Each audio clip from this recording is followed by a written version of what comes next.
இந்த 2025வது வருடம் பல ஹீரோக்களோட சில படங்கள் மிகப்பெரிய ரிலீஸ் ஆகி எதிர்பார்ப்பை கூட்டிகிட்டே போகுது. அதில் மிக முக்கியமான ஒரு ஹீரோ யாருன்னா நம்ம கார்த்தி. ஏன்னா கார்த்தியோட படங்கள்லாம் பார்த்தீங்கன்னா வெறும் வெற்றி படங்களாக மட்டும் இல்லாமல் தமிழ் சினிமாவை பெருமைப்படுத்தக்கூடிய படங்களாக இருக்கும். தீரன் அதிகாரம் 1, கைதி, ஏன் அவர் நடித்த பருத்திவீரன் முதல் படம், அதில் ஏகப்பட்ட படங்களை சொல்லிட்டே போகலாம். இப்போ கூட பாருங்கள், நலன் குமாரசாமி இயக்கத்தில் வா வாத்தியார் படத்தை நடித்து முடிச்சிருக்காரு. அதே சமயம் PS மிதனோட சர்தார் 2லையும் நடிச்சிட்ருக்காரு.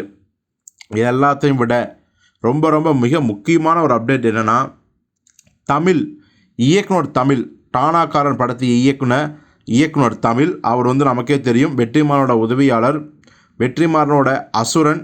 இப்போ விடுதலை 2ல் மிகப்பெரிய ஒரு ட்விஸ்ட்டு கொடுத்தாரு. ஒரு கொடூரமான ஒரு போலீஸ் ஆஃபீஸராக ஸோ நடிகராக என்னதான் இப்போ வேற அளவுக்கு போனாலும் கூட தான் ஒரு இயக்குனர் அப்படிங்கிறதுல மட்டும்தான் அவர் கவனம் முழுக்க இருக்குது. ஏற்கனவே கார்த்திக் அதை சொல்லி ஓகே பண்ணிட்டாரு. அந்த படத்தோட ப்ரீ ப்ரொடக்ஷன் எல்லாம் போயிட்டுருக்குது. இப்போ அந்த படத்தை பற்றி நம்ம ஏற்கனவே சொல்லியிருந்தோம். தீரன் அதிகாரம் 1 எப்படி பவாரியா கொள்ளைகளை பற்றிய கதையோ, அதே மாதிரி தான் ராமேஸ்வரம் டு இலங்கை, இந்த நடு கடல் பகுதி இருக்குது பார்த்தீங்களா, அங்கே ஒரு காலத்தில் கடல் கொள்ளைகள்லாம் அட்டகாசம் ஆகிட்டுதாங்களாம்.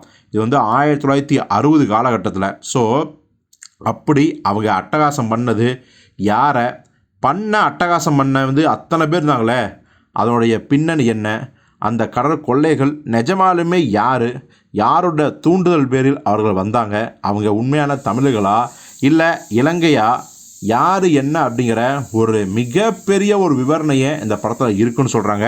இது வெறுமனே ஆக்ஷன் த்ரில்லராக மட்டும் இல்லாமல் இந்த படம் ஒரு அதிர்வலையை சமூகத்தில் ஏற்படுத்தும் அப்படிங்கிற பல டிஸ்கஷனுக்கு வழிவகுக்குங்கிறாங்க.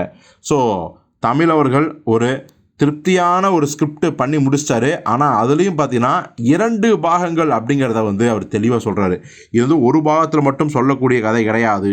முதல் பாகம், 2ஆம் பாகம் ரெண்டுமே நடக்கக்கூடியது. ஏன்னா கடலில் ஷூட்டிங்னா சும்மா கிடையாது.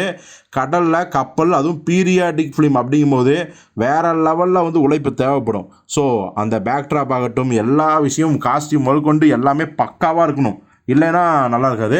ஸோ இதனாலேயே பார்த்தீங்கன்னா பார்த்து மெனக்கிறதால இந்த பாகம் 2 பாகம். ஸோ 2 பாகத்துலேயும் மேக்கிங்க்கு அவ்வளவு நாட்கள் தேவைப்படும். ஸோ கார்த்தியோட மிகப்பெரிய ப்ராஜெக்டாக இந்த படம் உருவாக போகுது. யாருக்கெல்லாம் நம்ம தீரன் அதிகாரம் 1 எப்படி பவாரி கொள்ளைகளை வச்சு வித்தியாசமான ஆக்ஷன் த்ரில்லரை எப்படி நம்ம ஹெச்னு கொடுத்தாரோ, அதே மாதிரி தான் கடல் கொள்ளைகளை வச்சு நம்ம அதே கார்த்தியை வச்சு ஒரு வித்தியாசமான ஆக்ஷன் த்ரில்லர் படத்தை கொடுக்க போகிறார் நம்ம இயக்குனர் தமிழ்.